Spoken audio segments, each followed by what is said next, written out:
однозначно, конечно, за вас. То, что вы оппозиционер, для меня это очень отрадно. Конечно, назрела острая необходимость полностью свинить нашу власть. Правительство Егора Афанасьевича полностью себя изжило.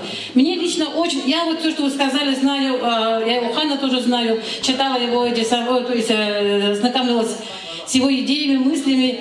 Я согласна полностью. Мне лично, вот, мое субъективное мнение, мне стыдно за наше правительство, мне стыдно за нашего президента, начиная еще со времен Штырова. Все распродали, мы же все знаем, что мы владеем только 2 метрами от земли, вот только 2 метра, нас могут только похоронить, потому что мы немножко другое поколение. Мы попали в советское время, попали постсоветское и вот сейчас теперешнее российское.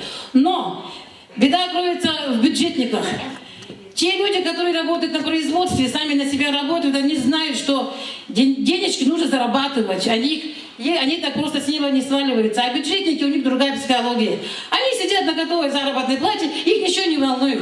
Опять же, то, что скажет начальник, даже Единая Россия, в чем беда? Вот то, что вот самая Единая Россия, в том, что назначают, потом садится начальником тот его единомышленник, который не пойдет ему в разрез, он набирает на работу своих родственников, единомышленников. В итоге все сидят, ничего не делают, но сидят, зарплату получают, и все ходят такие чистенькие. Вот такие, вот тоже творится в наших министерствах.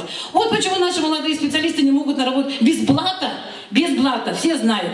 Резюме пиши, не пиши, толку нету. Нужна мохнатая лапа.